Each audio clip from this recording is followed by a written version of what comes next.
కృష్ణ అది ఎంత అజ్ఞానం. నేను కృష్ణా బేసిన్లో పుట్టినా అంటాడు, పాలమూరు బిడ్డ అంటాడు. కనీసం కృష్ణా నది మీద కూడా అవగాహన ఉండదా నీకు? ఆ జిల్లాలో పుట్టినవు, ఆ నది పరివాహక ప్రాంతంలో పుట్టి పెరిగినవు, ఆడ నుంచి ఎమ్మెల్యే అయినవు. ఆ నదిలో వాటా ఎంత, ఆ నదిలో మన హక్కు ఎంతో కూడా సోయలేదా నీకు? ముఖ్యమంత్రి విడిచిపెట్టు, ఆ జిల్లాలో జడ్పీటీసీగానో ఎమ్మెల్యేగానో చేసినావు కదా. మినిమం నాలెడ్జ్ ఉండాలి, మినిమం సెన్స్ ఉండాలి. ఏమంటాడు కృష్ణాల 500 టీఎంసీలు ఇచ్చి మొత్తం తీసుకో. కృష్ణా బేసిన్ మీద ఒక 500 టీఎంసీలు, గోదావరి బేసిన్ మీద దాదాపు ఒక 1000 టీఎంసీలకు మీరు బ్లాంకెట్ ఎన్ఓసి ఇవ్వండి. ఆ తర్వాత మీరు ఏ ప్రాజెక్టులైనా కట్టుకోండి, మాకు అభ్యంతరం లేదు. ఆ తర్వాత మీరు ఏ ప్రాజెక్టులైనా కట్టుకోండి, మాకు అభ్యంతరం లేదు. ఉరిదీయాలి నన్ను.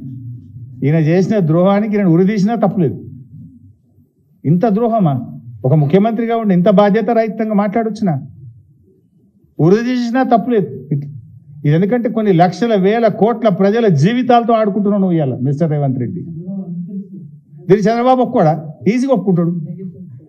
కేసీఆర్ ఏమో నాకు ఇప్పుడు ఉన్న 968 కాక ఇంకా 1950 కావాలని కేసీఆర్ కొట్లాడి అన్నాడు.